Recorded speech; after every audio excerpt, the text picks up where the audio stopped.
Bismillahirrahmanirrahim. Bismillahirrahmanirrahim.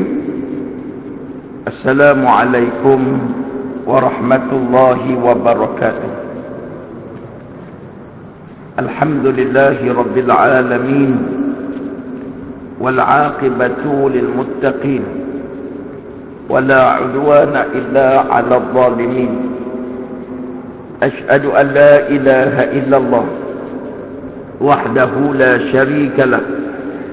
Wa asyhadu anna sayyidana Muhammadan abduhu wa rasuluh. Allahumma salli wa sallim wa barik ala sayyidina Muhammad wa ala alihi wa sahbihi ajma'in.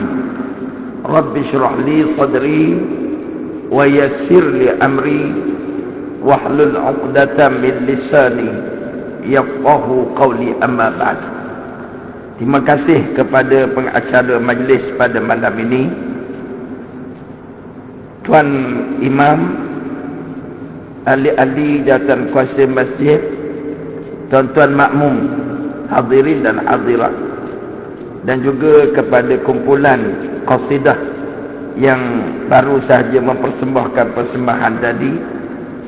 Mudah-mudahan kita semua akan dirahmati, diberkati dan juga diridai oleh Allah Subhanahu wa taala, insya-Allah. Pertama-tama marilah sama-sama kita bersyukur kepada Allah kerana pada malam ini kita masih lagi dipanjangkan umur oleh Allah dan sama-sama dapat hadir ke rumah Allah untuk kita sama-sama dapat beriktikaf di dalam rumah Allah dan sama-sama dapat kita tunaikan solat fardu maghrib dan fardu isya secara berjemaah, dan sama-sama dapat kita meraihkan hari keputeraan junjungan besar Nabi kita Muhammad sallallahu alaihi wasallam. Kita doakan mudah-mudahan segala apa yang kita lakukan pada malam ini menjadi amal soleh yang diberi pahala, yang diterima dan diridai oleh Allah. Mudah-mudahan dengan apa yang kita lakukan kita mendapat pahala dan kita mendapat kasih sayang daripada Allah, dan mudah-mudahan melayakkan kita untuk mendapat syafaat daripada Nabi kita Muhammad sallallahu alaihi wasallam pada hari akhirat kelak. Sidang jemaah rahimakumullah, kita bertemu pada malam ini dengan tujuan dan matlamat ingin menunjukkan dan menyatakan cinta dan kasih sayang kita kepada Nabi Muhammad sallallahu alaihi wasallam. Sebab itu pada malam ini perkara pertama saya nak ajak diri saya dan tuan-tuan, mari sama-sama kita menyatakan rasa syukur alhamdulillah kerana kita telah dipilih oleh Allah menjadi umat Nabi Muhammad sallallahu alaihi wasallam. Sebab bukan semua orang yang hidup di dalam dunia ada chance, ada peluang untuk menjadi umat Nabi Muhammad sallallahu alaihi wasallam. Hanya orang-orang yang dipilih untuk menerima hidayah akan dapat peluang untuk jadi umat Nabi Muhammad sallallahu alaihi wasallam. Sebab kalau kita nak kira daripada sudut logik akal, kaum, bangsa dan manusia yang paling layak untuk jadi umat Nabi Muhammad, ikut logik akalnya sudah semestinya lah kaum Nabi Muhammad itu sendiri. Sudah sepastinya lah sanak saudara Nabi Muhammad itu sendiri. Sudah semestinya orang yang hidup sezaman dengan Nabi, sekampung dengan Nabi, sebahasa dengan Nabi, kenal Nabi, malahan mendengar ceramah daripada Nabi, patutnya orang inilah yang mendapat hidayah daripada Allah ikut logik akal. Tapi itulah yang berlaku sidang jemaah rahimakumullah. Tidak semua orang hidup sezaman dengan Nabi terima dakwah Nabi. Tidak semua sanak saudara Nabi beriman dengan Nabi. Tidak semua orang yang kenal dan cinta kepada Nabi dapat jadi umat Nabi Muhammad sallallahu alaihi wasallam. Itulah takdir, itulah iradat Allah Subhanahu wa taala. Innaka la tahdi man ahbabta walakinnallaha yahdi man yasha. Sadaqallahul azim. Allah menyatakan kepada Nabi kita Muhammad, wahai Muhammad, kamu tak boleh bagi hidayah kepada orang-orang yang kamu sayang, tetapi akulah, kata Allah, yang akan memberi hidayah kepada orang yang aku kehendaki. Ya tuan-tuan, kalau ikut logik akal, orang pertama patut dapat hidayah adalah Abu Talib, pakcik Nabi. Dia adalah orang paling sayang kepada Nabi.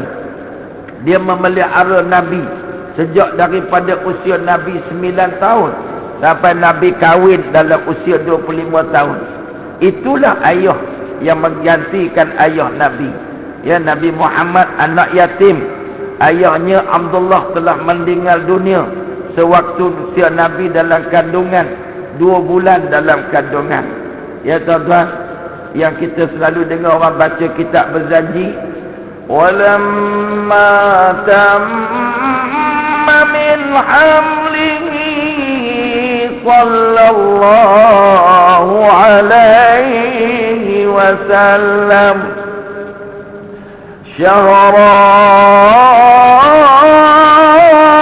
syahrani ala mashhuril aqwalil mawiyah tufiya bil madinatil munawwarati Abu Abdullah.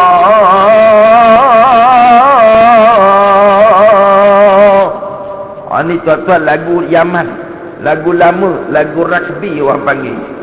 Kalau tuan-tuan dengar orang tua-tua, itulah lagu dia, lagu rugby. Rugby ni lagu naik unta. Itu lagu orang lama kan.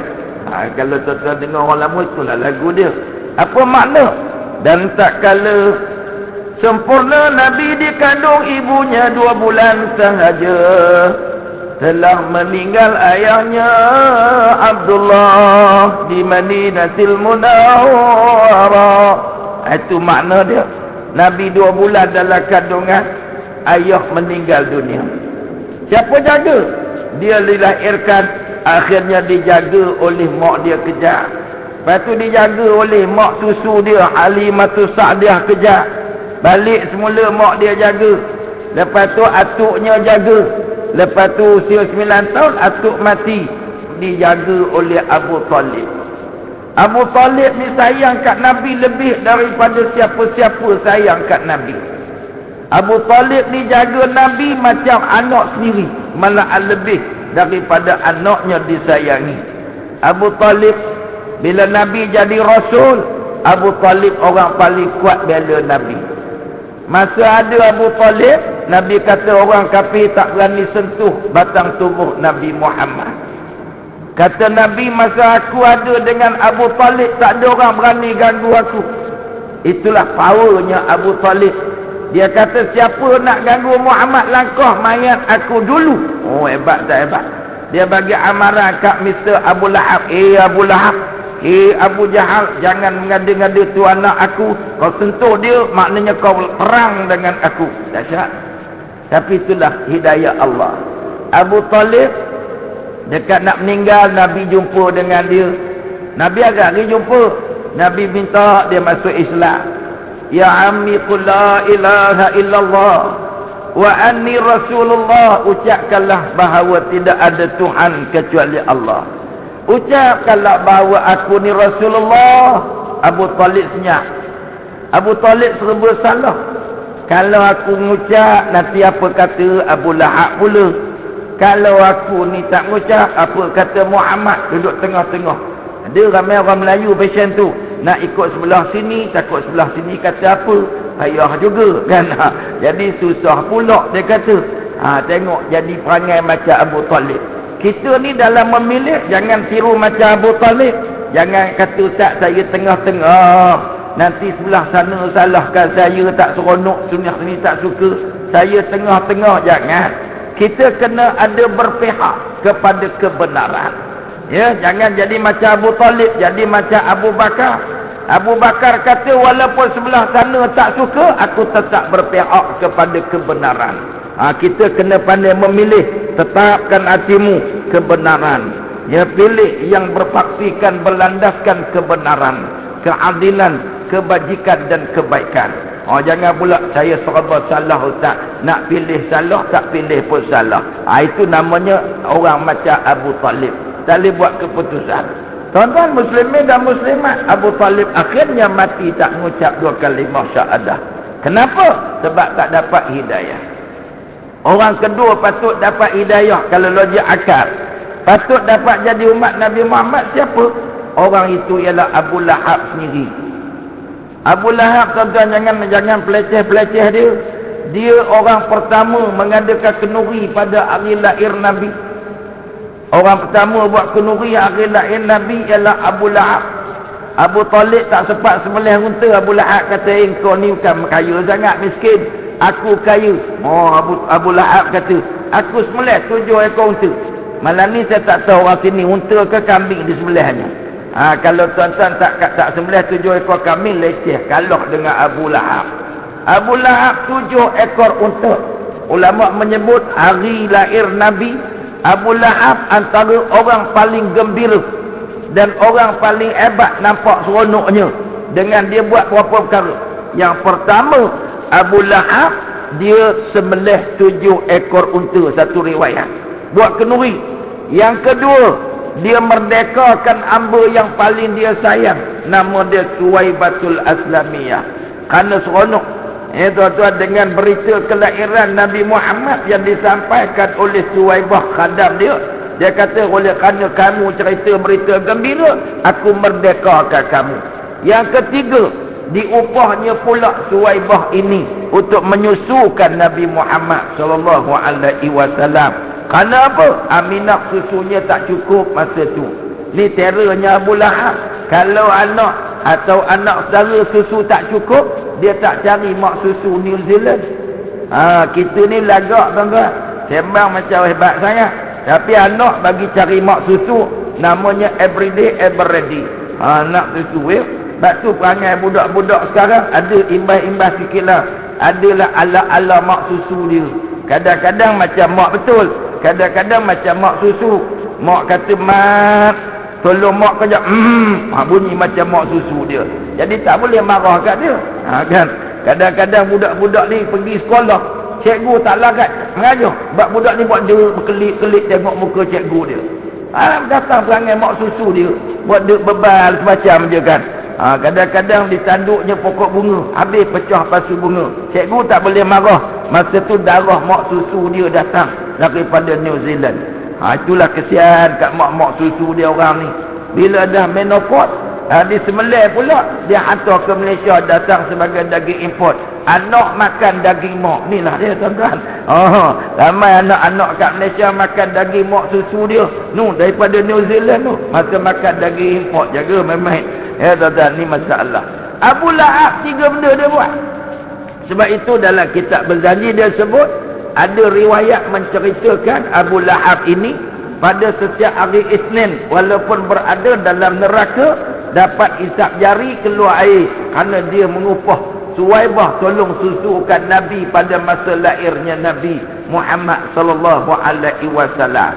Kerana dia buat kenuri, kerana dia ini merdekakan hamba, maka Allah balik-balik setiap hari Isnin boleh isap jari keluar air. Orang lain tak boleh. Ini tuan-tuan Abu Lahab. Patut dia dapat hidayah, tapi itulah hidayah Allah. Abu Lahab tak dapat hidayah.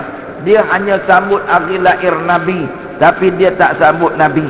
Ini saya nak pesan kat tuan-tuan, kita sambut hari lahir Nabi bukan kerana hari, tapi kerana Nabi. Ada beza, ya. Jangan sambut hari lahir je.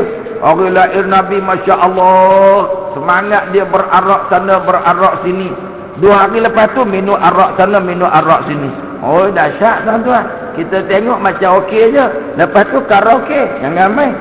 Tuan-tuan, hari lahir Nabi, kita hendaklah menghayati perjalanan hidup Nabi dalam kehidupan. Kita akan berjaya dunia dan akhirat. Tengok-tengok hari lepas tu laga pipi dengan pelakon pula.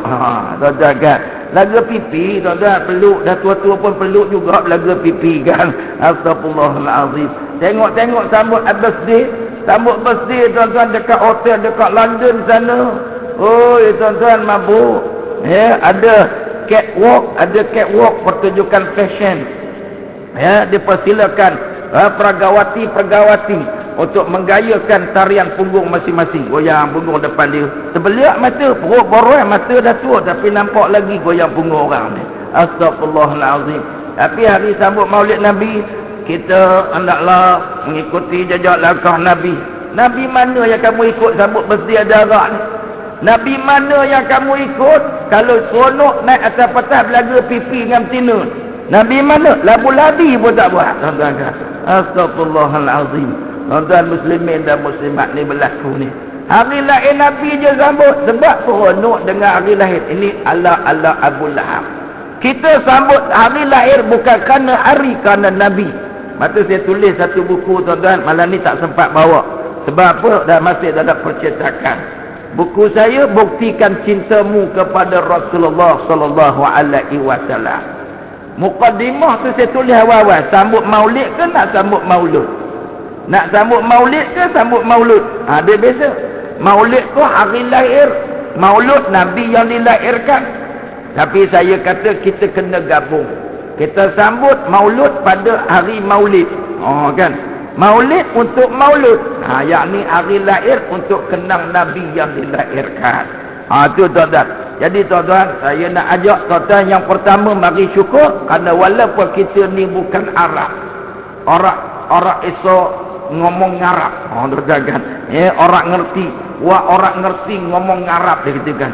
Saya tak pandai waktu kata cakap Arab, tapi masih dipilih oleh Allah untuk jadi umat Nabi Muhammad sallallahu alaihi wasallam.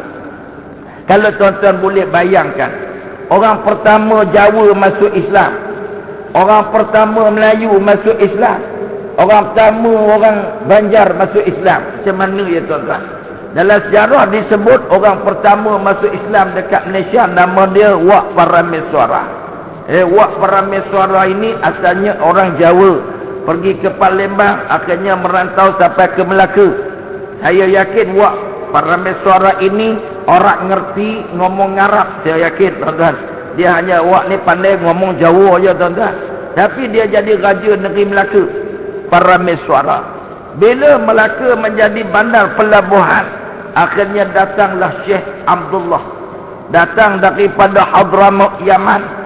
Maka Syekh ini bersama dengan rakan-rakannya berdakwah dan mengajak para Parameswara untuk masuk Islam. Masya Allah. Cuba tuan-tuan bayangkan dialog Pak Syekh ni. Ya Parameswara, ad'uka ila an tashhada an la ilaha illallah wa anna Muhammadar Rasulullah.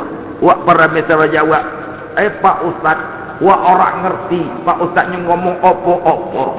Kan? Tapi bayangkan macam mana dia boleh dapat hidayah. Itulah ketentuan takdir Allah. Abu Lahab faham bahasa Arab.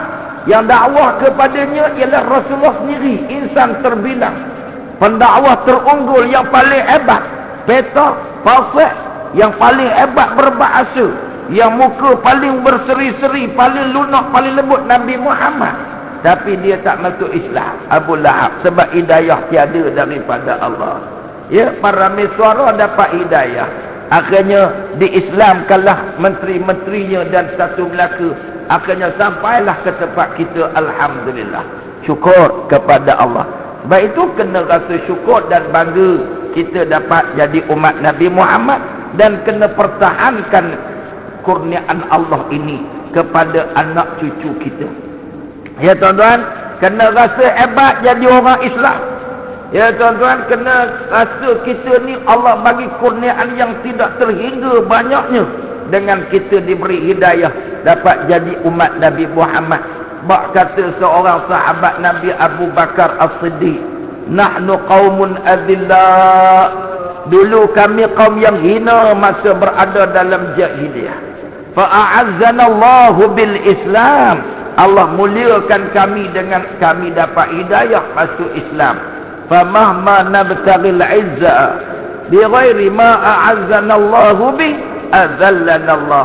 Tapi ingat, andai kata kami nak cari kemuliaan lain dengan meninggalkan Islam, yang diajar kepada kami oleh Nabi Muhammad sallallahu alaihi wasallam, maka Allah akan timpakan kehinaan pula kepada kita. Ini kata-kata Sayyidina Abu Bakar As-Siddiq. Tuan-tuan, rasa bangga insya-Allah. Dan yang kedua saya nak ajak tuan-tuan malam ni, kita nak buktikan cinta kita kepada Nabi. Sungguh ke tuan-tuan kita sayang kat Nabi? Ramai orang Melayu dakwa dia sayang Rasulullah. Ya, bila berarak tadi dia kata, ya Habibi, ya Muhammad, kan, wahai kekasihku, wahai Muhammad. Ya tuan-tuan, tadi adik-adik kita nasyid tadi, ya Gharami. Oh, tu Pak Syekh tu tuan-tuan ya. Ya Gharami, apa makna Gharam? Gharam tu makna cinta kasihku. Ya tuan-tuan, kita ungkapkan ya kasih dan sayang kepada Nabi Muhammad. Tapi sungguhkah cinta bagai dikata? Tuan-tuan, malam ni kita nak cek. Sungguhkah bagai dikata aku cinta padamu ya Rasulullah? Atau kata-kata hanya di bibir belaka? Ya tuan-tuan, bersendikan dusta. Ya berkalang apa tuan-tuan? Berkalang dusta dia bagi. Boleh jadi sungguh ke tak sungguh? Kita tengok dulu. Kita bagi laluan pada azan. Azan ni, silakan. Jadi malam ni tuan-tuan kita nak tengok senarai semak bukti cinta kepada Rasulullah sallallahu alaihi wasallam. Ya macam ibu-ibu lah. Selalu suami kata I love you my darling. Kan? Itu suami nak kata cinta. Kadang-kadang suami yang menyatakan cinta dekat isteri ni, apa yang dia cakap dengan apa yang dia buat tidak memaparkan cinta. Bini dia minta gelang, dia bagi penampar. Bini ajak keluar makan, dia bagi penampar juga. Bini minta baju raya, penampar juga. Tapi I love you my darling. Tapi I selalu baling-baling. Kan? Ini tuan-tuan maknanya bohong. Kadang-kadang kita kata kita cinta, tapi tipu belaka. Dia malam ni kita tengok satu-satu. Saya nak bagi kat tuan-tuan, cara mudah tuan-tuan ingat. Ada 7S. Tuan-tuan hafal 7S. Sebagai sayang, tanda cinta, sayang kepada Rasulullah sallallahu alaihi wasallam. Tuan-tuan, S yang pertama iaitu sambut ajaran Nabi Muhammad sallallahu alaihi wasallam. Itu tanda sayang yang pertama, macam dibuat oleh Abu Bakar As-Siddiq, macam dibuat oleh Sayyidina Ali, macam dibuat oleh sahabat Nabi yang lain, Sayyidina Umar, Osman dan berbagai-bagai sahabat yang lain. Mereka ini buktikan dengan cinta mereka ikut Nabi Muhammad. Nabi Muhammad datang mengajarkan Islam, mereka ikut Nabi Muhammad sallallahu alaihi wasallam. Ya sebagaimana ayat 31 ya dalam surah Ali Imran, Allah menyatakan a'udzu billahi minasy syaithanir rajim. Qul in kuntum tuhibbuna Allah fattabi'uni yuhibbukumullah wa yaghfir lakum dhunubakum. Sadaqallahul azim. Katakanlah wahai Muhammad, andai kata kamu cinta padaku, maka ikutlah aku, nescaya kamu dicintai Allah dan diampunkan segala dosa-dosa. Tuan-tuan, disebut dalam ayat Quran bahawa kalau sayang dekat Nabi, ikut Nabi. Apa makna ikut Nabi? Beriman dengan Nabi SAW. Jangan tiru macam Abu Talib dengan Abu Lahab. Kata sayang tapi tak mau ikut Nabi Muhammad. Bila Nabi ajak kepada Islam, mereka tidak beriman kepada ajaran Nabi Muhammad. Itu yang dikatakan sambut. Ya tuan-tuan, sebagaimana sahabat Sayyidina Abu Bakar As-Siddiq. Sahabat Nabi ni tuan-tuan digelar As-Siddiq sebab apa?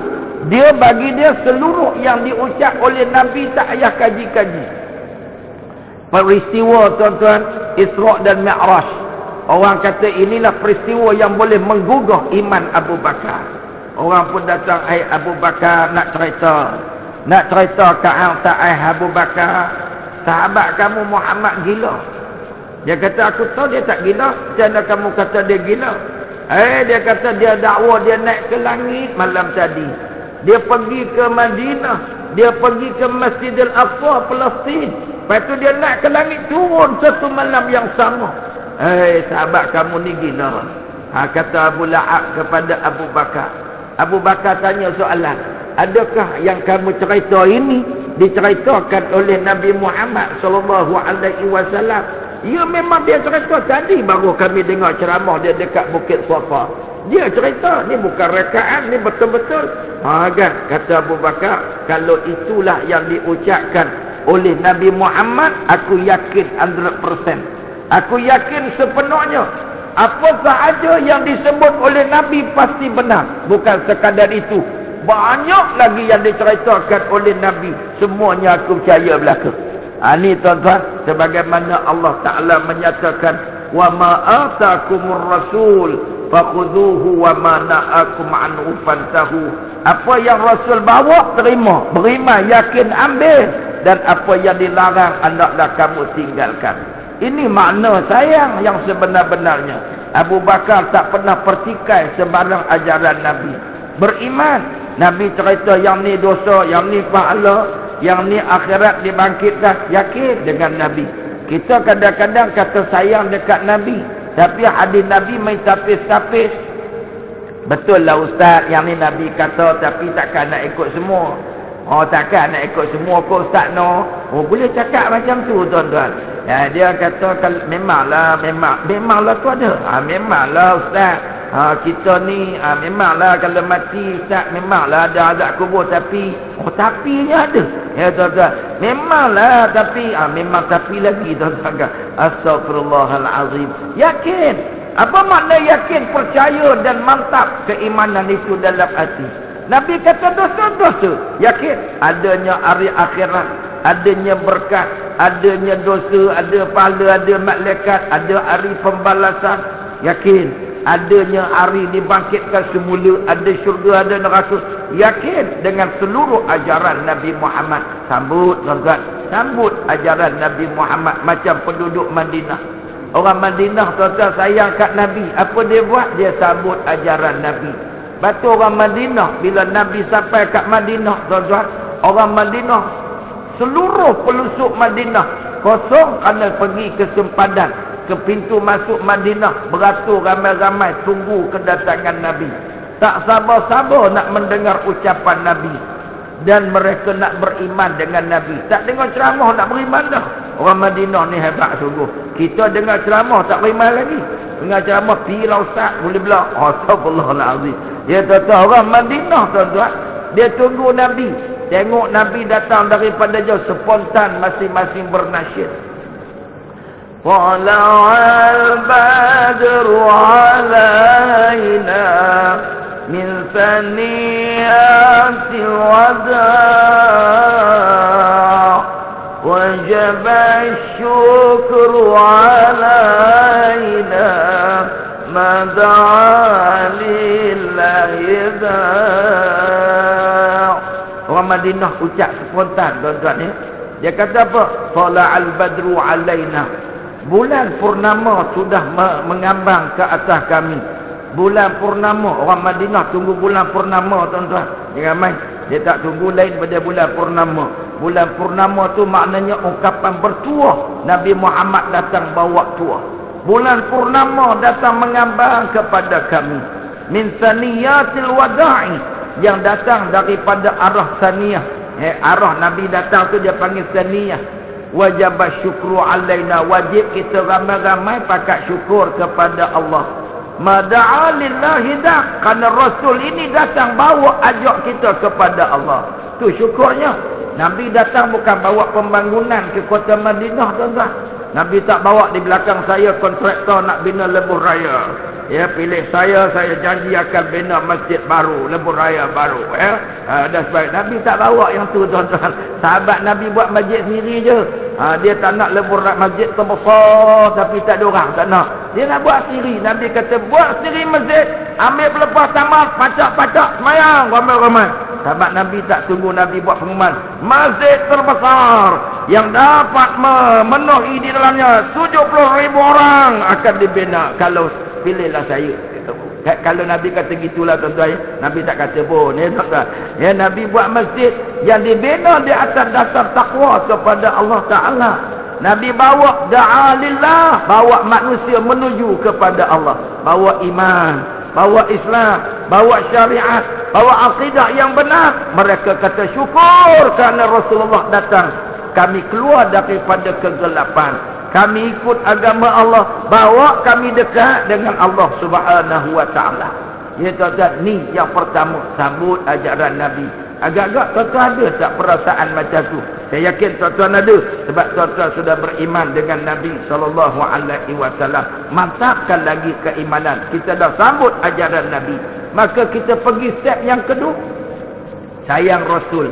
Ya, step yang kedua tuan-tuan, S juga. Apa S yang kedua? Suka apa yang Nabi suka, benci apa yang Nabi benci. Itu step yang kedua. Dah beriman dengan Nabi, apa bukti? Tuan-tuan, apa Nabi suka, kita suka. Ni saya tulis dalam buku saya. Tuan-tuan tunggulah, insyaAllah minggu depan kalau keluar di pasaran, saya muatkan dalam tu tanda-tanda orang sayang kat Nabi. Ya, dengan hujah-hujah dia lah sekali. Contoh-contoh sahabat cinta Rasul, dan bagaimana kita nak buktikan cinta kita juga kepada Rasulullah. Sahabat Nabi tuan-tuan dulu suka minum arak. Oh, kalau di Madinah tuan-tuan minum arak. Tapi kita pelik zaman sekarang ni tuan-tuan, ada lagi orang Melayu ni tiru orang zaman jahilah suka minum arak. Astagfirullahalazim. Masa berarak juga.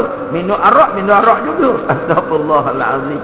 Ya tuan-tuan muslimin dan muslimat, sahabat Nabi suka minum arak tuan-tuan sebelum masuk Islam. Madinah tu tuan-tuan, orang Madinah ni dia kalau ada pokok tamar tuan-tuan, buah tamar tu kalau dia masuk lebih diperam. Buah tamar pun jadi arak. Tamar ni tuan-tuan kalau peram dalam tempayan dia akan menggelegok, masa tu jadi tamar. Jadi arak tamar. Kalau ada anggur akan direndamnya dan dijadikan arak juga. Favorite tuan-tuan. Masa tu tak nama lah jenis stout ke tuan-tuan. Tak adalah Carlsberg, tak adalah. Tapi memang arak lah juga tuan-tuan ya. Orang Madinah ni suka minum arak pada zaman dahulu. Bila tuan-tuan Nabi sampai, Nabi tak suka minum arak. Nabi ni jenis manusia yang minum daripada awal benda baik berlaku. Nabi minum susu ibu, tak ada minum susu lembu, tak ada tuan-tuan. Nabi masa budak-budak tak ada minum susu lembu. Nabi minum susu ibu dan ibu susu. Lepas tu Nabi minum susu kambing. Ya, orang buat kajian susu yang terbaik dalam dunia ni. Yang pertama susu ibu, nombor 2 susu unta, nombor 3 susu kambing. Dan inilah yang diminum oleh Nabi SAW. Nabi minum air yang suci. Nabi tak pernah minum pun arak dalam perut Nabi, tak ada arak. Mula-mula Nabi sampai, tapi sebab permulaan Islam Nabi tak suka. Tapi Nabi tengok saja dulu, dakwah dulu suruh masuk Islam. Tapi tengok tuan-tuan, bila turun ayat Quran, pengharaman arak ni ada 3 step. Yang pertama, Allah jelaskan arak itu ada baik ada buruk. Fikir sendiri dulu.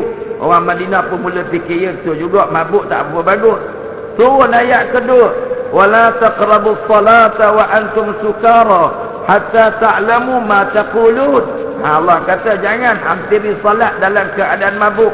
Kalau nak minum lepas sembahyang baru boleh minum. Solat isyak dulu, lepas isyak minum.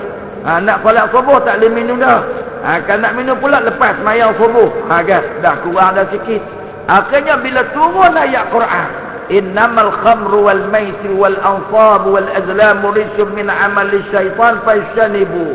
Sesungguhnya arak, judi, bertenung nasib, berhala, keji, kotor, berhala berdosa, arak berdosa, judi berdosa, haram, kerja syaitan, tinggalkan. Orang Madinah tuan-tuan serta merta sami'na wa ata'na. Masuk dalam rumah, ambil tempayan, dicurahkan di lorong-lorong Madinah. Jadi banjir arak Madinah hari itu tuan-tuan. Lalu depan rumah sahabat air arak tu tuan-tuan, dicurahkan tempayan, bukan satu, banyak tempayan wudu. Ya tuan-tuan, isi arak berlaku. Kalau Kelantan tempayan wudu. Di Madinah tak ada wudu, ada arak berlaku. Curah habis. Kenapa? Sebab Nabi tak suka, Allah tak suka. Tuan-tuan, sayang apa yang Nabi sayang. Sahabat Nabi, tuan-tuan, mereka hidup tiru macam Nabi. Tuan-tuan, tiru macam Nabi. Nabi kata, aku ni kalau ikut hati, siapa tak semayang berjemaah, aku nak bakar rumah dia kalau ikut hati aku.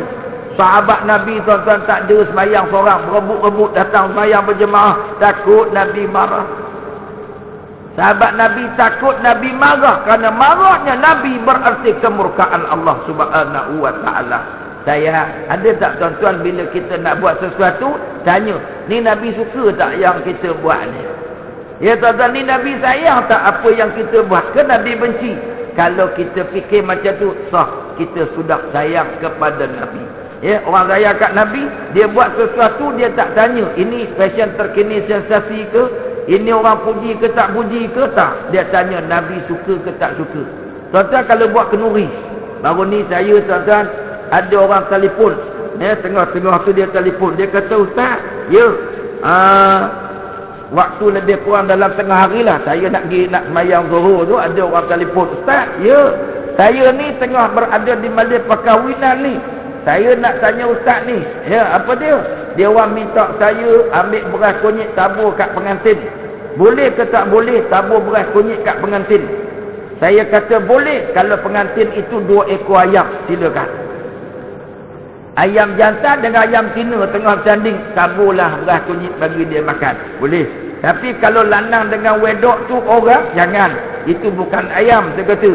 Oh, tak boleh. Ya, dia kata tak boleh. Itu dosa kerana meniru perbuatan orang-orang yang kafir. Ya, dan sebagainya. Oh, dia kata tak, nasib baik saya tak buat lagi. Oh, cancel. Marah adik-beradik dia tak nak buat. Ambil beras kunyit tabur atas kepala pengantin, dia tak nak buat, dia cakap ustaz cakap tak boleh. Marah adik-beradik kat dia. Mandai lengkau. Tok Imam pun buat, Tok Imam kepala kurapat kan. Oh, Tok Imam mula dulu bid'ah je kan. Oh kan. Dan kadang Tok Imam ni dia pakai buat dia ikut arahan makmum. Mana boleh. Makmum kena dengar Tok Imam, kau imam ke aku imam? Kau dengar elok ni, aku imam, kau makmum ikut aku. Kan. Ni tak Pak Imam renjis, renjis. Pak Imam boleh renjis, syaratnya panggil anggota bomba bagi basah pada muka. Kan. Astagfirullahalazim. Maknanya kita kena fikir tu. Kalau kenduri kahwin kita ada dengan berbagai-bagai hiburan yang tidak menepati kehendak Islam, ada DJ, agaknya Nabi suka tak? Ya, agak-agak perkahwinan macam tu ada tak zaman sahabat? Zaman sahabat ada gendang iring pengantin, tapi lagunya yang dipersembahkan qasidah memuji Allah, memuji perjuangan Islam, memuji Nabi SAW. Macam adik-adik kita tadi main gendang kan, sedaplah, tapi puji Nabi. Tak apa, ini main gendang tuan-tuan, dil tu pagar he. Tuan-tuan dia kena mengena tak kena pergi kahwin dengan hati sudah jadi gila. Ya tuan-tuan, pengantin jadi sasau belaka sebab didoakan oleh DJ. DJ tu pun panas. Kalau ada ustaz tengah makan, dia tak pasang lagu Hindustan. Dia kata oleh kerana Ustaz Fazali Omar sedang makan, ya, kita berhibur seketika, dan untuk Ustaz terimalah lagu Selimut Putih untuk Ustaz. Untuk Ustaz Selimut Putih tuan-tuan. Ustaz nak makan pun tuan-tuan meleleh air mata. Oh, jangan main. Bila Izrail datang memanggil, jasad tersujur di pembaringan. Boleh makan ke Ustaz tuan-tuan dengar lagu tu? Allah tu sedap Ustaz, jangan main. Tengok-tengok Ustaz makan lambat tuan-tuan, tu sedap, lambat habis. Oh, dia tengok Ustaz belum siap, tak apa, lagu kedua pergi tak kembali untuk Ustaz. Ustaz makan belah, jangan datang lagi dah. Tuan-tuan, lepas tu mula nak pasang lagu Karut Marut. Nabi suka tak agak-agaknya. Pengantin perempuan tengok-tengok, ya Allah, tudung tak pakai. Pengantin perempuan cukur bulu kening, ya Allah, Nabi suruh cabut bulu ketiak. Ini angkat bulu ketiak, ya Allah, kutu tu buat rumah kat situ. Saya pelik tengok orang perempuan sekarang, ya Allah. Kadang-kadang dia tak sedar ni masjid, datang nak angkat nikah macam nak pergi gereja. Ni pakai ni tirai putih letak atas kepala, tak kegila ni tuan-tuan. Tirai ni tuan-tuan, langsir tu orang pakai dekat langsir lah. Dia pinjam buat renda belakang tuan-tuan. Yang nampak badan, ya tuan-tuan. Ada orang pakai tudung sekarang ni, tudung yang nampak pada body, kain langsir tingkap. Dia buat baju pengantin. Nampak ketiak tu imam pun gelabah nak akad nikah. Tak tengok rugi, tengok dosa jawab. Pak imam pun tengok terbeliak je mati. Aku nikah akan daku dengan dikau. Pula tu imam terbalik tuan-tuan. Nu duk tengok ketiak pengantin. Astagfirullahalazim. Di Kuala Selangor hari tu Imam Aslim dia halau satu pengantin turun masjid. Hang ingat gereja ke hang pakai lagu ni? Pi tutup. Aku tak mau akad nikah. Aslim dia clear kan. Pi cari kain. Apa pakai nampak ketiak depan tu imam. Kan. Dia tak larat tengok tuan-tuan. Ada setengah imam bini hudur tengok juga tuan-tuan kan. Imam tua bini hudur nampak boleh tahan. Kan. Tengok dosa tak pasal-pasal. Mana nak dapat berkat? Tuan-tuan, Nabi suka ke perempuan cukur bulu kening? Saya tengok pelik sungguh orang perempuan ni. Bulu kening elok dah tinggi cabutnya. Yang cabut pula Pak Andam.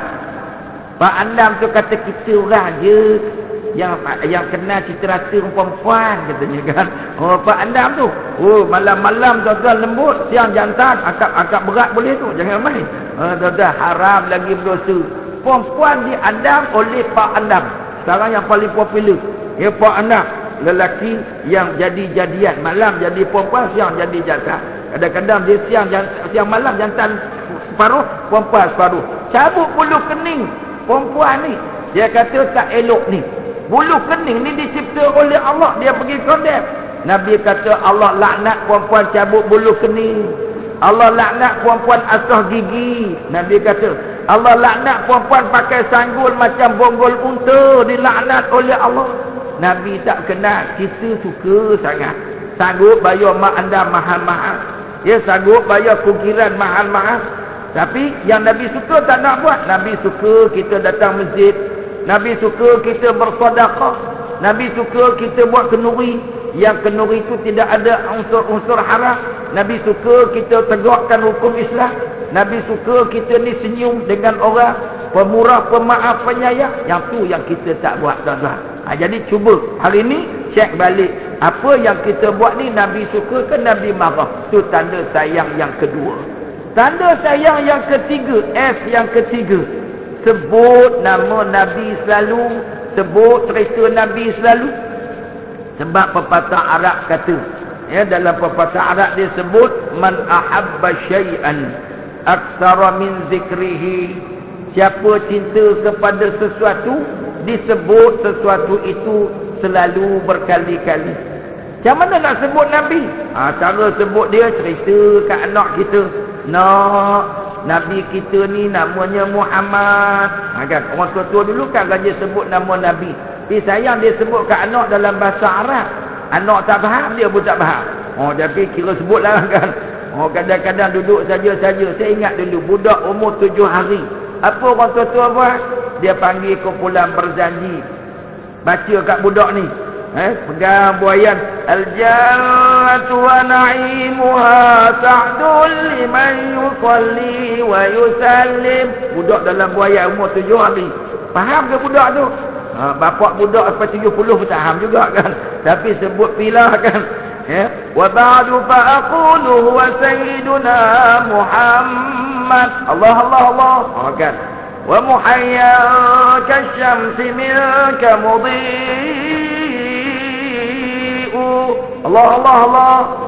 Tanya dia, apa dia Pak Imam kata? Entah-entahlah. Dia dekat tuan-tuan kan. Tak faham. Tapi sebut jugalah kan. Kita boleh sebut tuan-tuan ke anak kita selalu kisah Nabi. Nak makan tangan kanan. Sebab Nabi tak suka orang makan tangan kiri. Kan sebut Nabi tu. Nak kau pakai macam ustaz tu serban. Nabi suka pakai serban. Nak kau tutup aurat nak. Sebab Nabi tak suka orang buka aurat. Sebut nama Nabi. Selalu sampai anak kita tahu yang mana Nabi suka, yang mana Nabi tak suka. Sebab disebut berkali-kali. Tu yang Nabi sebut dalam hadis. Adibu auladakum bisalasi khisal. Nabi kata didik anak kamu di atas 3 perkara. Yang pertama hubbi nabiyikum, cinta kepada nabi kamu. Yang kedua tilawatil Quran, didik anak kamu pandai baca Quran. Yang ketiga ma'rifatil halal wal haram, didik anak kamu sampai kenal halal dengan haram. Ni Nabi kita kalau nak tidur ni macam ni. Nabi suruh bangun awal nak kan dan sebagainya. Bapak saya dulu kalau tidur lepas subuh dia marah. Dia kata, bangkit. Jangan tidur tengah hari. Nabi kata siapa tidur tengah hari jadi papa kedana. Tengok dia kaitkan dengan hadis Nabi. Orang tua dulu kadang-kadang dia tak tahu sangat hadis, tapi dia kaitkan cerita Nabi. Ya, bapak saya masa sakit tuan-tuan. Sakit bapak saya ni nak bawa kepada sakaratul maut dia. Apa dia buat tuan-tuan? Antara dia, ya, antara yang dia buat, dia panggil kumpulan qasidah burdah ni. Macam adik-adik kita tadi buat persembahan tu kan. Suruh baca qasidah tu sebelah dia. Bapak saya, kan? Suruh baca. Kita pun duduk sama-sama. Dah bapak kita tak boleh bangun lah. Nak dengar kisah Nabi. Maulaya salli wa sallim daimal abada. Tenang dia duduk tak dengar. Bapak saya tak boleh bangun. Nak dengar cerita Nabi. Ala habibika khairil khalqi kullihim. Oh tuan-tuan, dalam keadaan sakit dia nak dengar qasidah dibacakan cerita Nabi. Bapak saya tu imam, dia faham lah sikit-sikit bahasa Arab ni. Agar tuan-tuan, dulu masa saya kecil saya hafal qasidah burdah ni. Sebab kerapnya orang kampung jemput kami buat persembahan. Kalau kenduri tuan-tuan malam Jumaat tu, kalau tak baca Yasin, kita buat persembahan ni lah. Orang kampung tak faham pun. Saja nak dengar cerita Nabi tak faham. Tapi nak dengar juga. Kan, tariklah. Tuan-tuan, dalam qasidah-qasidah yang adik-adik kita tarik tadi, kita tariklah buat persembahan. Nak dengar sebut, lepas tu selawat Allahumma salli ala sayyidina Muhammad, Allahumma salli ala sayyidina Muhammad. Tu je tuan-tuan. Tak faham pun, tapi nak dengar juga tuan-tuan. Ini orang sayang kepada Rasulullah. Dia seronok mendengar nama Nabi disebut-sebut, cerita Nabi diulang sayang. Tuan-tuan, minggu ni dah berapa kali dengar ceramah cerita Nabi. Dengar lagi dan lagi. Kita pelik kadang-kadang mengaku cinta Nabi, tapi cerita Nabi tak suka dengar. Yang diulang sayang cerita Labu and Labi. Ada pakcik-pakcik sampai 80 kali dah tengok Labu and Labi. Gelok semacam seronoklah cerita Labu Labi Ustaz. Berapa kali pakcik dah tengok? 85 kali kata dia kan. Dengar ceramah Nabi sekali je tuan-tuan. Alah dah dengar dah, malas nak dengar dah. Sama je kata dia kan. Tuan-tuan muslimin dan muslimat. Yang ke berapa? Yang ketiga. Ya tuan-tuan, yang keempat dah. Yang keempat, tanda sayang kepada Rasulullah. Yang keempat, selawat selalu kepada Nabi SAW. Hari ni tuan-tuan dah berapa kali selawat. Kadang-kadang makcik-makcik yang dekat dapur tu lebih banyak beletih daripada selawat. Loh, siapa makan bersepah lah rumah ni. Tak larat kemas lah aku boy. Padahal duduk dengan suami je, kan ada orang lain pun. Kan? Suami kata aku lah tu. Kata kat aku menikah dua baru tahu. Dah akan kata kat Pak Hang, kata kat orang lain. Kadang-kadang banyak beletih daripada selawat dekat Nabi. Kadang-kadang jumpa ahli-ahli persatuan pengumpat saman nak ngumpat je. Selawat tak selawat juga. Kan? Kita orang laki-laki ni pun ada panggil huduhnya. Kadang-kadang duduk jumpa kawan kat kedai kopi, ngumpat isteri masing-masing. Engkau tengok TV tu Smackdown tu. Tu gambar Rikishi dengan Undertaker. Bini aku huduh macam Rikishi tu.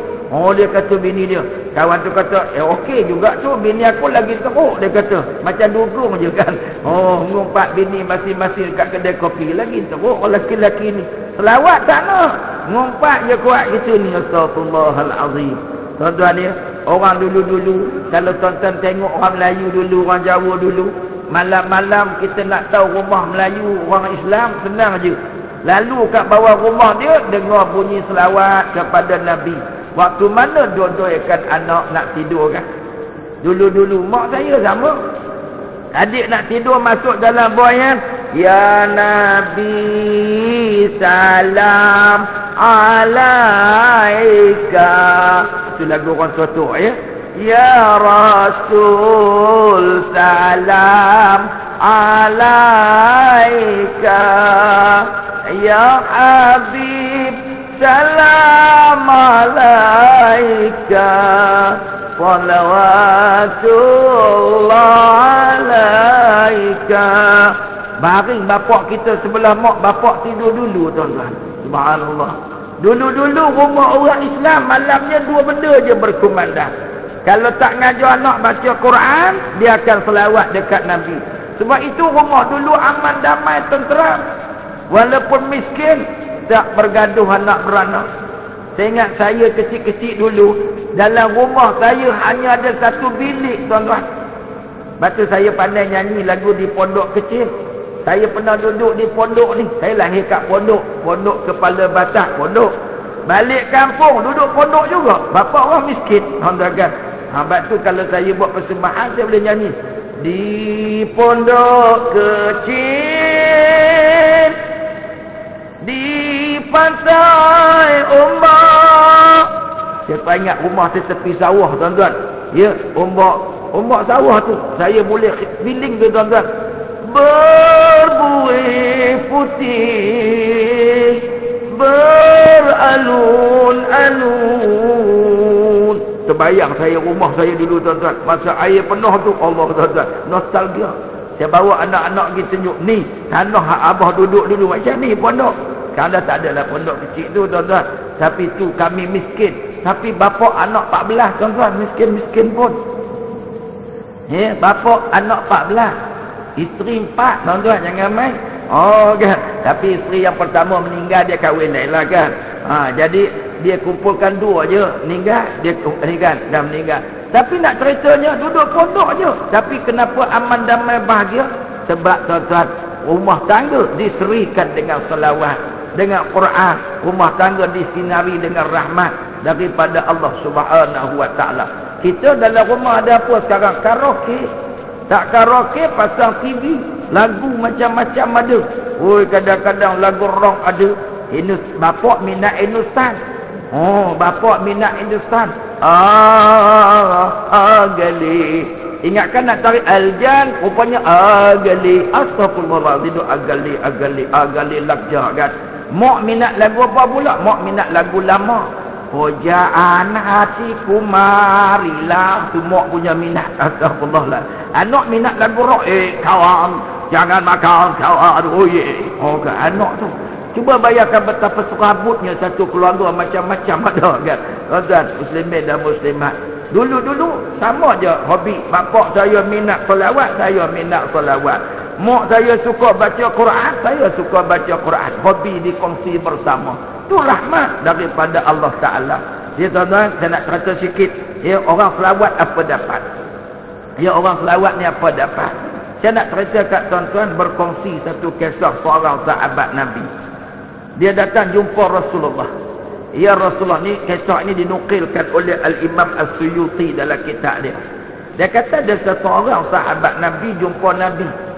Dia kata, ya Rasulullah, saya nak mengadu masalah rumah tangga. Rumah tangga ni tak terterang. Sebab, yang banyak sebab lah. Dia kata isteri saya pun marah-marah dengan saya. Sebab apa? Makanan tak cukup. Kambing saya, ya Rasulullah, susu tak ada. Macam-macam lah saya ni. Apa nak buat? Apa tip-tip, ya Rasulullah? Nabi kata, amalkan 3 perkara. Amalkan 3 perkara. Amalkan apa? Yang pertama kata Nabi, ni sebelum masuk rumah, amalkan 3 perkara. Sebelum masuk dalam rumah kamu. Buat ni dulu. Hal lain kemudian kami sud. Sahabat ni dah semayang dah puasa dah jadi orang beriman bagus dah. Tapi Nabi kata tambah 3 perkara. Apa dia? Yang pertama Nabi kata amalkan. Sebelum masuk dalam rumah kamu, hendaklah kamu bagi salam terlebih dahulu. Nampak simple tuan-tuan sunnah Nabi ni kan? Salam. Allah senang aja tuan-tuan. Tapi payah nak buat. Berapa ramai di kalangan kita susah nak bagi salam. Bila balik rumah, maaf, buka pintu. Balik ni. Oh, siapa di dalam, aku di luar. Oh kan. Macam-macam tuan-tuan. Nak bagi salam tu susah. Tuan-tuan kan. Nampak senang. Nabi kata bagi salam dulu. Ada apa pada salam? Tuan-tuan tengok salam. Assalamualaikum warahmatullahi wabarakatuh. Tiap-tiap kali bagi salam kita doa 3 benda. Selamat, rahmat, berkat. 3. Nabi kata dah bagi salam, orang jawab salam jangan masuk lagi. Duduk depan pintu, selawat dekat aku 3 kali. Allahumma salli ala Sayyidina Muhammadin wa ala alihi wa sahbihi wa barik wa sallim. 3 kali. Satu selawat dapat 10 rahmat. 3 selawat 30 rahmat. Tuan-tuan, subhanallah. Kita duduk depan pintu, doakan rahmat Allah masuk dalam rumah. Saya nak cerita apa itu rahmat. Rahmat ni tuan-tuan bukanlah nama orang je. Ya, ada orang kata rahmat itu orang. Siapa nama rahmat itulah rahmat. Kan? Siapa nama nikmat itulah nikmat. Apa makna rahmat? Tuan-tuan, rahmat ini tuan-tuan adalah kasih sayang, limpah kurnia, belas kasihan daripada Allah yang bila dicurahkan oleh Allah ke dalam hati manusia, berkasih sayanglah ia. Bila dicurahkan oleh Allah dalam rumah tangga, berbahagialah ia. Tuan-tuan, saya nak bawa contoh tuan-tuan. Dia rahmat ini nilai tambah daripada nikmat. Kita ada nikmat, kadang-kadang tak ada rahmat. Contoh dia bini lawa. Bini lawa ni orang panggil nikmat. Ustaz, bini ustaz lawa. Nikmat Allah bagi dapat kahwin bini lawa. Tuan-tuan. Tapi adakah semua nikmat bini lawa itu bertukar menjadi rahmat? Ada kalanya tidak. Ada setengah-setengah orang kahwin bini lawa, rupanya bini dia mami jaruk. Tuan-tuan, memang bini aku lawa, mulut lezat, dah lah mulut busuk, lawa pula, tapi mami jarum rupanya lezat kan. Masuk tak pandai, komplain kuat. Kan. Lama-lama bercerai dengan bini sebab tak ada rahmat, tak serasi, tak best, tak seronok. Ada orang tuan-tuan kahwin dengan artis. Masa nak kahwin dulu wedding of the year. Berapa nilai antaran perkahwinan? 33,333 RM3 sen. Semua ada 333. Tengok-tengok kahwin 3 bulan 3 hari 3 jam 3 minit 3 saat cerai tuan-tuan. Baru 3 bulan je. Tuan-tuan, astagfirullahalazim. Kenapa tak ada rahmat daripada Allah Ta'ala? Tak ada kesyamalah sayang menyayang tuan-tuan. Antara satu sama lain hilang sudah kasih dan sayang. Tuan-tuan, itu kita nak rahmat masuk dalam rumah.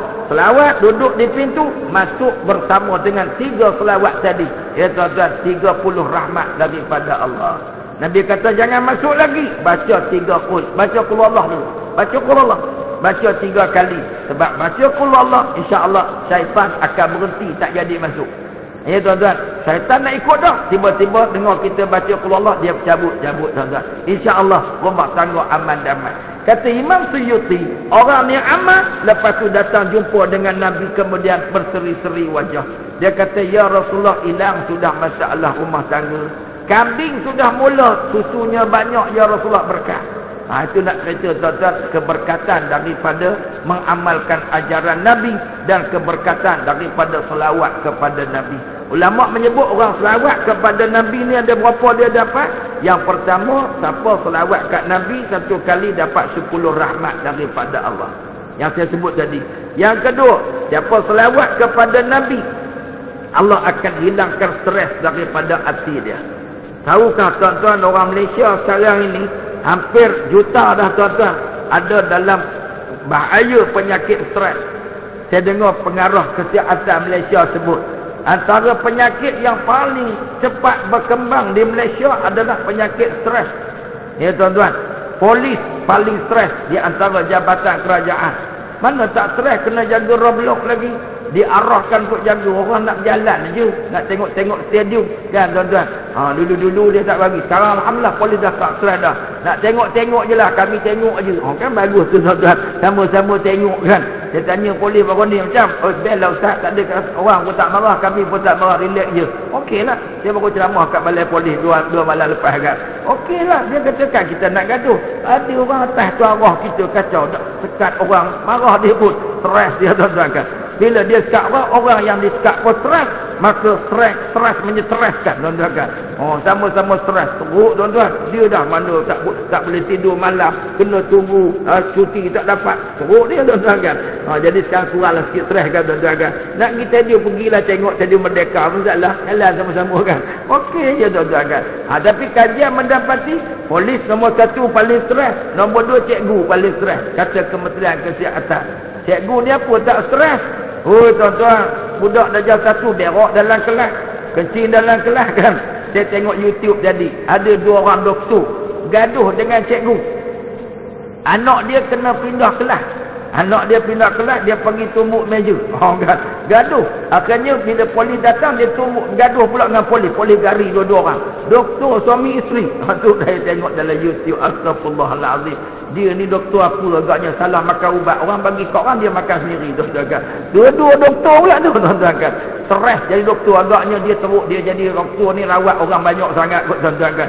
Jin orang tu pindahkan dia ke Wallahualam. Ya tuan-tuan. Saya terkejut tadi tajuk dalam Fak Khabar Metro ke saya buka tadi. Dua doktor mengamuk kan. Dua doktor mengamuk. Astagfirullah. Saya pergi ceramah hospital Kedah. Balik cuti saya pergi ceramah hospital Kedah. Saya kata orang Al-Ustaz ni kena jagalah. Hari tu saya malu saya kata.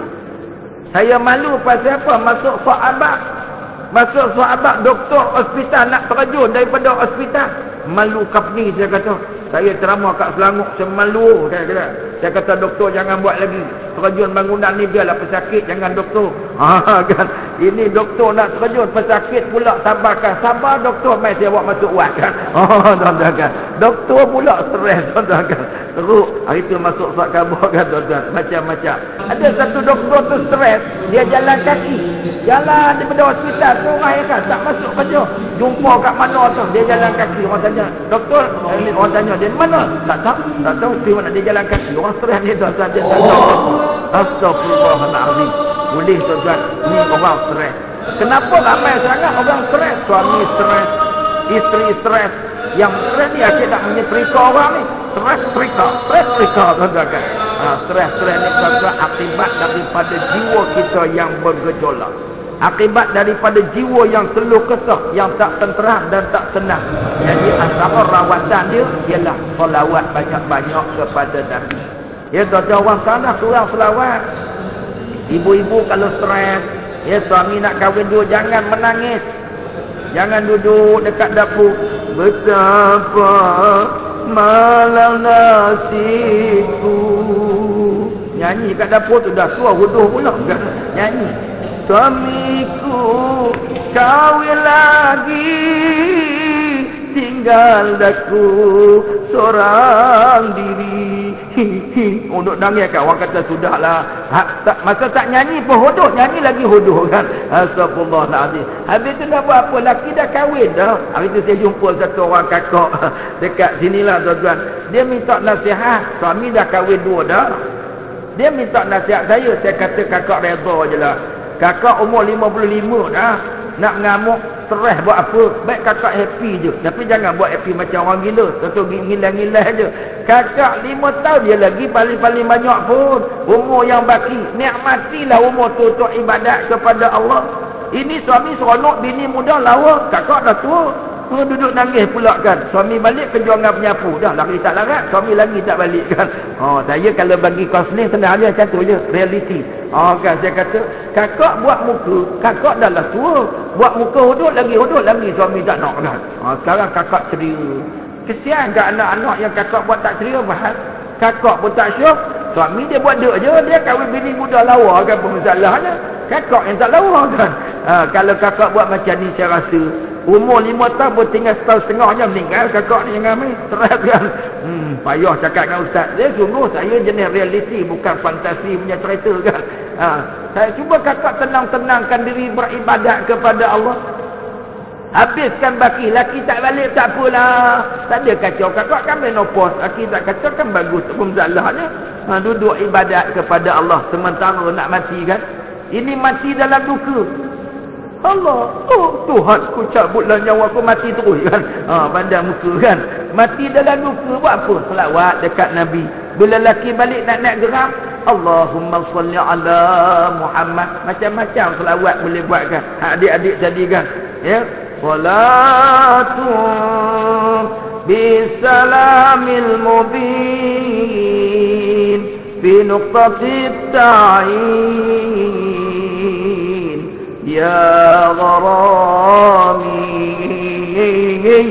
Kan tirulah kan. Apa-apa yang anak-anak kan ikut sukalah kan. Kalau tak sedap tak usah tirulah. Nanti hodoh sangat kan. Selarat bagi mana yang kita rasa sedap kan. Kadang-kadang saya sendiri pun stres. Anak 10 tuan-tuan. Nasib baik bini seorang. Orang tanya ustaz ni, anak tak gaduh ke? Gaduh. Saya kata anak saya bukan robot. Anak saya bukan anak patung, boleh susun almari elok je. Anak saya berebut roh. Dulu saya pakai kereta padat kan balik kan. Anak tu kata tak cukup, tak muat. Saya beli kereta besar. Kereta besar sama juga kan. Anak dah makin besar. Dulu dia kecil, dia besar tuan-tuan. Dia buka depan tangan, kena abang tolak, adik tolak. Biasa. Habis tu macam mana? Kan. Kita nak bagi tenang. Saya nak bagi tenang. Setiap kali jalan jauh balik kampung, saya pasang selawat dalam kereta saya. Sama-sama anak-anak kan. Kita selawat kan. Macam-macam lah selawat. Nak sampai Kedah tu tidur habis. Kita tengok kat belakang tu kan. Tenang aja. Bapak pun tenang. Stresnya hilang. Selawatlah kan. Salatullah salamullah ala taha rasulillah. Salatullah salamullah ala yasin habibillah. Daripada kita pacaran, lebih baik kita solawatan. Kan anak-anak pun ikut. Anak saya minat tu lagu Wali Band tu kan. Lagu Wali Band tak apa tuan-tuan. Jangan syaitan band, jangan bagi anak dengar. Kan. Anak saya dia ikut kan. Kadang-kadang lagu Apatasar tu anak saya pandai. Saya tak hafal lah kan. Budak-budak suka. Tak apa, pasang selawat kepada Nabi. InsyaAllah ada ketenangan. Baik tuan-tuan, kelebihan selawat insyaAllah Nabi kata orang paling dekat dengan Nabi pada hari akhirat untuk dapat syafaat Nabi siapa? Orang yang paling banyak selawat kepada Nabi. InsyaAllah. Baik, baru berapa S tuan-tuan? Saya pun lupa dah. Dah 5 S. Jadi kita masuk S seterusnya tuan-tuan. Jadi S yang seterusnya, sunnah Nabi dipelajari, dihayati dan diamalkan. Nabi sayang kat kita tuan-tuan. Ya. Orang sayang kat Nabi ni antara tanda dia menghidupkan sunnah Nabi. Ya tuan-tuan, Nabi kata, "Man ahya sunnati 'inda fasadi ummati kana lahu mi'atu ajru syahid." Nabi kata siapa-siapa yang menghidupkan sunnahku di waktu ramai umatku menjadi rosak, maka untuk mereka pahala 100 mati syahid. Tuan-tuan, bukan senang akhir zaman. Nak hidupkan sunnah Nabi payah tuan-tuan. Ni antara sunnah, saya nak cerita sunnah Nabi ni ada kecil ada besar. Yang kata sunnah seluruh perjalanan hidup Nabi dari sekecil perkara sampai sebesar perkara. Saya nak cerita kecil contohnya. Sunnah Nabi kalau nak masuk dalam tanah, Nabi tuan-tuan masuk dengan langkah kaki kiri.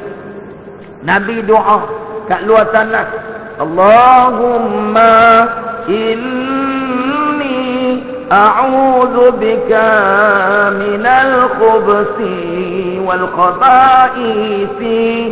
Ni anak kita kat pasti apa? Ustazah dia ajar berlagu lagi. Allahumma inni a'udzu bika minal khubuthi wal khaba'isi. Masuk dengan kaki kiri. Tuan-tuan kenal pasti tak kaki apa tuan-tuan masuk tadi dalam tandas? Pakai masuk je sambil cakap kat telefon. Ya, aku nak berak je. Lepas ni kau ya. Tengah berak cakap telefon. Aku tengah menerah ni nanti. Ya, sekejap. La ilaha illallah. Kita kadang-kadang terkejut tengah berak ni. Kita ingat kawan tu cerita dengan kita. Kita kata, siapa pulak sebelah sana? Dah lampu tak ada. Dia tanya kita, kau buat apa tu? Tanya aku, rupanya tak. Dia sembang dengan kawan dalam telefon. Tuan-tuan, astagfirullahalazim. Tu baru kereta masuk tanah. Tuan-tuan, ya, kita masuk tandas ni ada sunnah dia, duduk bercangkung dia, berdehem dia, tuan-tuan, basuh dia. Kadang-kadang masuk tandas tu tuan-tuan pakai ambil temalan, pakai tonyoh kat dinding keluar gitu je tuan-tuan. Balik orang rumah terkejut ada kapur dekat keluar dalam kan. Pakai tak basuh tuan-tuan, semayang macam astagfirullahalazim. Ni contoh-contoh tuan-tuan berlaku dalam masyarakat. Masuk masjid Nabi suruh masuk kaki kanan, dia masuk kaki kiri. Sebalik tuan-tuan. Doa masuk masjid langsung tak hafal. Nak makan. Tuan-tuan, saya malam tadi tuan-tuan ceramah dekat penjara Sungai Buloh. Saya tengok dia makan dengan pengarah penjara Sing. Dia orang Sing, tuan-tuan kan. Duk makan dengan saya. Bagus tuan-tuan.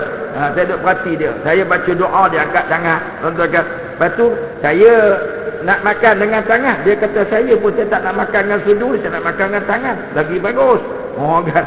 Ting tu dengar ceramah saya daripada luar tu tuan-tuan. Duduk makan sekali dengan saya, pengarah penjara Sungai Buloh tuan-tuan duduk makan. Kita kadang-kadang malu nak makan dengan tangan ni. Sunnah Nabi tuan-tuan, Nabi makan dengan tangan. Nabi ambil makanan biasa 3 jari. Kita ni segenggam sekali salah buda, kami lekat meninggal tuan-tuan. Astagfirullahaladzim. Nabi makan buah dulu. Nabi ambil yang dekat dulu. Kita kadang-kadang ni nak tunjuk gelang ibu-ibu.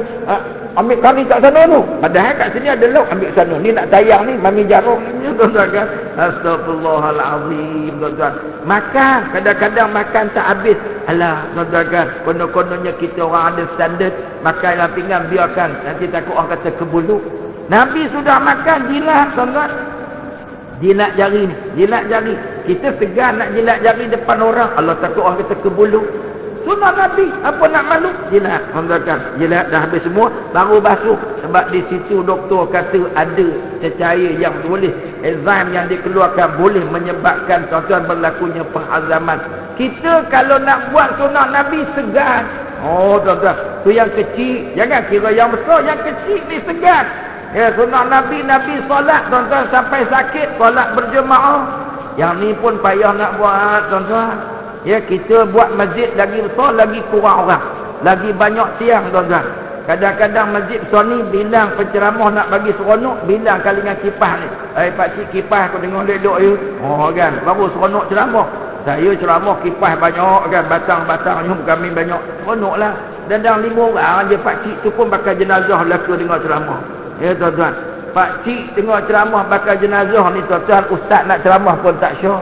Belum apa-apa dah tidur siap dah, berdengkur keluar bunyi kerah-kerah dah tuan-tuan kan. Jadi ustaz mengajar pun tak seronok. Sebab Allah tak datang masjid. Ya tuan-tuan, sunnah Nabi memakmurkan rumah Allah Subhanahu wa ta'ala. Tu contoh sunnah yang kecil. Sunnah yang besar tuan-tuan, lagi orang tak tulis sunnah Nabi berhijrah ke Madinatul Munawwarah, tegak negara Islam.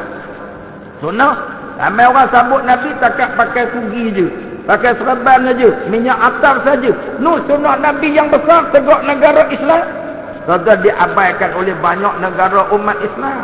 Ya, ada yang merdeka 60 tahun tak tegak hudud Allah lagi, tak tegak hukum Allah lagi, menafikan kewajipan, berdolak dalik dan berbagai-bagai alasan untuk tak kembali kepada syariat Allah. Merdeka bukan lama, tapi lagi renggang dengan Nabi SAW. Sunnah Nabi dalam bernegara, dalam bersiasat, dalam berekonomi tuan-tuan. Ya, Nabi Muhammad ni kita kena contohi. Saya nak cerita panjang tuan-tuan, tapi tuan-tuan belilah buku-buku sekarang di pasaran banyak tuan-tuan. Ya, saya nak tunjuk contoh. Malam ni saja saya bawa satu buku. Ya, tuan-tuan beli kat Pasar Jawa belakang. Tajuk buku ni Insan Teladan Sepanjang Zaman.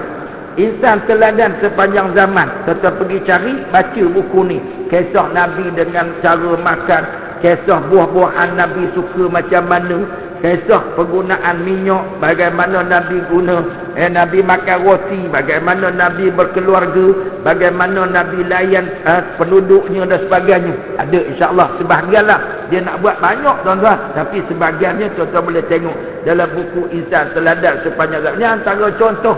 Tadi saya tengok di pasaran banyak lagi bukulah, mendidik isteri cara Rasulullah. Ya tuan-tuan, menjadi ketua keluarga cara Rasulullah. Banyak lagi. Jadi hidupkan sunnah Nabi ni, kita hidupkan. Baru tanda sayang ya kepada Nabi SAW. Ya tuan-tuan, ada dalam satu hadis yang Nabi SAW cerita kepada kita tanda orang sayang. Ya tuan-tuan, ada Nabi kata, Nabi sebut, man ata'ani faqad ahabbani wa man ahabbani kana ma'i fil jannah.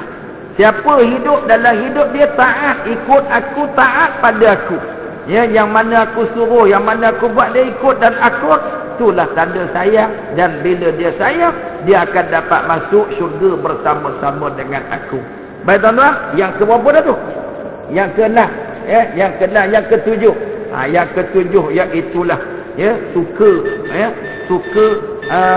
sifat macam sifat Nabi. Tuan-tuan, kita nak tengok pada malam ini. Agak-agak tuan-tuan, ada tak tuan-tuan pernah tengoklah ya, tengok cermin diri sendiri.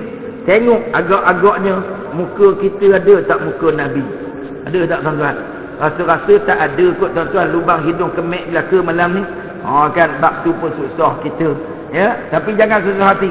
Tak apa tuan-tuan, walaupun lubang hidung kemek tak apa, asalkan ada sifat macam sifat Nabi. Ya tuan-tuan, Allah jadikan kita macam-macam bangsa, macam-macam keturunan. Takkan semua orang hidung macam hidung Nabi. Hidung macam labu-labi pun tak apalah. Tapi syaratnya ada perangai macam perangai Nabi. Tuan-tuan balik tanya isteri. Jangan tanya orang lain. Sayang saya, ya abangku sayang. Kalau sayang lah kan. Ya, kalau orang Kedah dia panggil Mak Hang. Mak Hang masa aku nak tanya. Apa dia apa hang nak tanya apa? Kan orang Kedah kasar sikit. Orang Jawa bapai, mai, orang Jawa sentiasa kan. Ya, tapi senang orang Jawa nak kahwin dulu. Lepas bi, mak bi, senang kan. Orang Jawa senang kahwin dulu. Lepas mak mak bi kan. Orang Melayu susah, mak hang, pak hang, ayo kan. Ya, tapi tak apa, tanya, wahai isteriku yang tercinta, apakah pandanganmu terhadap kekanda?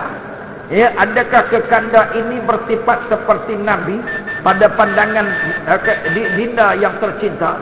Jawab si isteri, dia kata, abang nak jawapan yang bodek ke jawapan yang sebenarnya? Kan. Jawab si isteri, si suami kata, yang sebenarnya lah, wahai sayangku, minta maaflah. Abang lebih bersifat dengan labu-labi daripada Nabi. Sejak kahwin sampai sekarang, abang lah yang paling malas ibadat. Abang yang paling kedekut seperti Haji Bakhil bin kedekut, abang lah juga. Ada orang kadang-kadang suami kedekut, dia telefon saya tengah malam, ustaz, saya ni ada peluang ni. Peluang apa kak? Saya boleh curi duit suami malam ni. Boleh tak saya curi duit suami? Saya kata, kenapa nak curi kak? Suami saya kedekut ustaz, beras pun tak beli, makan kuat, beli beras pun tak nak. Saya geram ni. Dia buat kebetulan dia lupa dompet ni, ustaz ni. Ni boleh curi tak? Saya kata, kak jangan curi kak, tak boleh. Habis tu nak buat macam mana? Beras tak? Ambil aja. Saya katakan, jangan curi. Curi hak orang. Ini hak kakak. Kewajipan suami dia tak tunai, ambil je lah kan. Jangan curi. Astagfirullahaladzim. Suami kedekut tuan-tuan. Bila tengok anak yatim datang rumah, dia kata, anak yatim tak boleh pegang duit banyak-banyak. Dia cakap, ni perangai. Tengok Nabi SAW. Yang tuan baca kitab berjanji. Ya. Wa kana sallallahu alaihi wasallam syadidal haya'i wat-tawadhu. Allah orang kampung katakan, apa makna entah. Tuan-tuan, saya kadang-kadang saya marah kata Tok Imam kampung. Tok Imam kampung ni, dia suka baca kitab berjanji sampai dia batalkan kuliah ustaz. Ustaz, bulan ni, bulan Rabiul Awal, ustaz tak payah datang ngajar. Saya kata, kenapa? Sebab kita nak baca kitab berjanji. Saya kata, dia macam Tok Imam baca sedap sangat. Dia cancel ustaz, kuliah-kuliah orang. Baca sedap, dah lah baca tak sedap, tak faham pula. Kan? Cancel 12 hari tak ada kuliah. Dia baca pula tu. Wa kana sallallahu alaihi wasallam syadidal haya'i wa tawadhu'i. Allah kan. Nak baca buat apa? Jatuh baik tak payah, dia kata. Ustaz tu ada bagi ustaz baca terjemahan ngada-ngada. Saya marah Tok Imam. Tuan-tuan jangan marah. Saya boleh marah nak Tok Imam nak murid saya belaka. Tua-tua pun ngaji kat saya. Dia kata macam baca sedap sangat, malas ngaji nak baca je kan. Ada orang kampung lah. Dia malas ngaji. Kadang-kadang ustaz datang, dia balik ke imam ni. Malas ngaji sungguh lah. Jadi imam malas. Makmum kata, I follow tu imam kan. Sama je makmum dengan dia, malas. Tuan-tuan. Apa makna tuan-tuan? Nabi SAW sangat pemalu ia. Sangat tawaduk. Ni sifat Nabi, pemalu. Tuan-tuan, dia tak perangai malu. Malu. Orang sebelah pergi masjid, kita tua-tua tak pergi masjid. Tak malu ke tuan-tuan? Dah tua-tua pakai seluar pendek, tak malu. Tua-tua duduk petang-petang, duduk depan rumah. Apek sebelah rumah tengok ayah. Wah tengok lu, wah teringat wah punya atuk. Sebiji lah selupa.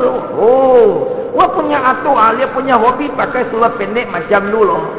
Setiap kali wah tengok lu pakai seluar pendek, meleleh air mata. Agaknya wah punya atuk sudah pergi mana. Agaknya lu dengan dia nanti luluk satu tempat. Lasa-lasa Bila mati nanti nampak gaya lu dengan orang punya atuk, satu neraka. Kan. Sama-sama pakai seluar pendek lo. Kan. Tuan-tuan, tak malu kat orang kafir. Kadang-kadang orang asli pun naik pelik. Dia kata aku tak apalah orang asli pakai macam ni sebab aku kekal dengan keaslian, tak ada supermarket. Bini Tok Batin dengan bini dia sama je. Rambut afro, gebang-gebang melawat orang asli. Tok Batin kata ni suku mana pula ni? Rambut serupak dengan kita. Dia tengok ni. Tu yang ajak orang asli tumbuk tu tuan-tuan. Orang asli tu tegur bini dia. Dia ajak Tok Batin. Buat ni. Kat masuk YouTube tuan-tuan nak tumbuk Tok Batin. Tok Batin kata datang tempat kita tunjuk something semak kita kan. Tok Batin marah. Tuan-tuan tengoklah YouTube kan. Ajak Tok Batin tumbuk tak kepat. Tak nak kata bodoh taklah, tak cerdik je lebih kurang kan. Orang Jawa kata jangan kata bodoh, tak goblok je kata dia kan. Tok Batin bini dia tu tak pakai tudung, patutlah dia Tok Batin. Ya kan tuan-tuan. Ni teropa tak malu tuan-tuan. Malu. Tua-tua tak pandai baca Quran, tak malu ke? Malulah tuan-tuan. Setiap kali orang bagi surah Yasin, mata tak nampak, terami mata lupa bawa kata dia kan. 80 tahun dah helah teropa je tuan-tuan kan. Astagfirullah. Malu. Nabi sangat pemalu. Kemudian Nabi apa lagi? Yuhibbul fuqara wal yatama wal masakin. Nabi sangat cinta kepada fakir miskin, anak yatim. Nabi tuan-tuan dengar orang miskin, ya Allah sangat baik. Nabi ni tuan-tuan, apa-apa yang dia ada bagi rakyat dulu, rakyat fakir miskin. Kita apa macam tuan-tuan? Kalau tuan-tuan jadi pemimpin apa macam? Rakyat diutamakan ke nak bagi anak dulu? Ini anak aku Ahmad Albab yang punya. Ini stesen minyak anak aku yang punya. Contoh ni tuan-tuan kan. Sebiji macam jin tu tuan-tuan kan. Ini harta siapa? Stesen minyak ini anak aku yang punya. Ini perkapalan anak aku yang punya. Jangan kau tentuh ini Ahmad Albab yang punya. Tuan-tuan, Nabi mana ada macam tu, anak Nabi mana ada kaya. Dia tuan-tuan, Nabi bagi rakyat dia rasa berlaku tuan-tuan. Ni hebatnya Nabi. Kan salah anak kita kaya tak salah. Jangan ambil orang. Ya tuan-tuan, tiru macam Nabi. Jangan tiru macam tuan-tuan, labu-labi jangan. Ya tuan-tuan, balik cerita tadi. Itulah yang saya nak cerita tadi. Tuan-tuan, apa dia yang saya nak sebut kat tuan-tuan? Iaitu kita ni tuan-tuan, dah selawat dah tadi tuan-tuan. Apa dia saya sebut kat tuan-tuan ni, lupa dah banyak cerita sangat. Iaitu sifat macam sifat Nabi SAW. Nabi ada tabligh, menyampaikan, kita kena sampaikan Islam pada orang. Nabi ada fatanah, cerdik. Cerdik ni tak mudah kena tipu. 60 tahun kena tipu, orang minta maaf sekali kena tipu pula tuan-tuan kan. Jangan. Ya, saya minta maaf lah, bagilah peluang sekali lagi. Kena tipu 60 tahun lah. Pirah hampir kelain lah kan. Jangan nak tipu lagi. Kami zaman internet, kami kenal lubang hidungmu. Itu fatanah cerdik tuan-tuan. Jangan bodoh tuan-tuan kan. Contoh kan. Saya tanya kawan saya orang Terengganu. Saya kata apa halnya hampa Terengganu ceramah 5 minit bodoh kan. Rupanya bodoh bagi orang Terengganu ni pemanis cakap. Kalau buat ini bodoh kan. Pemanis cakap je. Kawan saya kata sebab ramai ingat orang bodoh, kena sebut bodoh kat sikit supaya orang sedar kata dia bodoh kan. Macam-macam. Tuan-tuan, fatanah ni cerdik, pandai pilih pemimpin, cerdik, pandai pilih kehidupan, pandai pilih suami, cerdik. Tu fatanah lah. Dia pandai menilai antara buruk dengan baik, fatanah. Pandai tuan-tuan mengatur kehidupan. Sebab kita semua nak menuju ke akhirat. Pandai bahagi masa. Jangan tak cerdik tuan-tuan. Ada jawatan sikit dah tak sempat nak solat. Tak boleh. Kena cerdik fatanah. Kemudian tuan-tuan, tabligh amanah. Tuan-tuan kena ada amanah. Sidik dan amanah ni sifat Nabi. Ada lagi lah sifat-sifat kemuliaan. Kena tiru sabar macam sabar Nabi. Pemurah macam pemurah Nabi. Pemaaf macam pemaafnya Nabi. Ya tuan-tuan, tengok Nabi bila jadi ketua negara, tawan kota Mekah. Ya tuan-tuan, pembunuh anak dia ditangkap kerana cuba melarikan diri daripada Mekah. Ada satu orang tuan-tuan, masa anak Nabi Zainab nak hijrah, dia ni jadi dia buat roblok lah tuan-tuan dengan arahan daripada Abu Lahab. Dia ni kerja polis Mekah tuan-tuan, pegawai pangkat bawah je. Tapi bos diarah kata kanan politik daripada Abu Lahab, dia kena gunalah kuasa. Jadi dia pun guna kekerasan. Tak bagi Zainab ni pergi ke Madinah. Dalam tolak-tolak tu jatuh Zainab daripada unta. Zainab jatuh, tuan-tuan. Zainab tengah mengandung cucu Rasulullah. Bila mengandung jatuh gugur. Panik pengawal tadi. Dia punya takut, akhirnya dia lepas. Zainab pergi ke Madinah, tuan-tuan, darah meleleh daripada Mekah tu. Sampai kering di tengah jalan. Sampai dekat Madinah, Zainab sudah hampir kehabisan darah. Jatuh daripada unta dia dan tak berapa lama meninggal selepas dia sampai dekat Madinah. Tuan-tuan, orang ramai sangat marah kepada polis guard Mekah pada masa itu. Orang cari, orang kata kalau jumpa jaga kau, menyebabkan kematian cucu Rasulullah dan anak Rasulullah. Dia ni bila dengar Nabi nak sampai dekat Mekah, tuan-tuan, dia dah takut, panik. Akhirnya, tuan-tuan, dia cuba larikan diri. Bila dia cuba larikan diri, tuan-tuan, ditangkap oleh pengawal-pengawal. Tuan-tuan, di luar kota Mekah. Bila kena tangkap saja, dibawa jumpa dengan Nabi. Nabi tengok muka dia, Nabi kenal. Inilah pengawal yang dulu menyebabkan kematian Zainab. Nabi tanya, kenapa kamu nak lari? Aina tafir? Kenapa kamu nak lari mana? Dia kata, afiru minka ya Muhammad. Khaifan minka, aku takut. Kamu balas dendam kat aku tak sengaja, hai Muhammad. Aku tahan dia je, dia jatuh. Cacalah. Aku takut kau bunuh aku hari ni. Nabi kata, aku lama dah maafkan kamu. Baliklah rumah kamu. Balik hari ni, semua orang yang duduk dalam rumah selamat. Siapa duduk dalam masyarakat selamat. Siapa duduk dalam rumah Abu Sufyan selamat. Pergi balik. Pakak balik. Orang terperanjat, tuan-tuan. Kalau kita, jaga. Sekarang masa aku. Balas dendam selalu, tuan-tuan. Kita ni, kita lama dah geram ni kan. Apa, gila aku kau jaga kan. Jangan, tuan-tuan. Ni bukan sifat Nabi. Ya, tuan-tuan, sifat Nabi pemaaf. Hebatnya Nabi sebagai seorang insan yang pemaaf. Dan lah saya nak suruh lah sama dia. Sambung perjuangan Nabi. Ni, tuan-tuan, Nabi berjuang menyebarkan Islam. Kita tolong buat sebarkan Islam. Nabi tegakkan Islam, kita tegakkan Islam. Sambung perjuangan Nabi. Buat kata satu lagu nasyid. Saya nak tutup dengan lagu nasyid ni, tuan-tuan. Rasulullah, dalam mengenangmu kami susuli lembaran sirahmu. Pahit getih perjuanganmu, membawa cahaya kebenaran.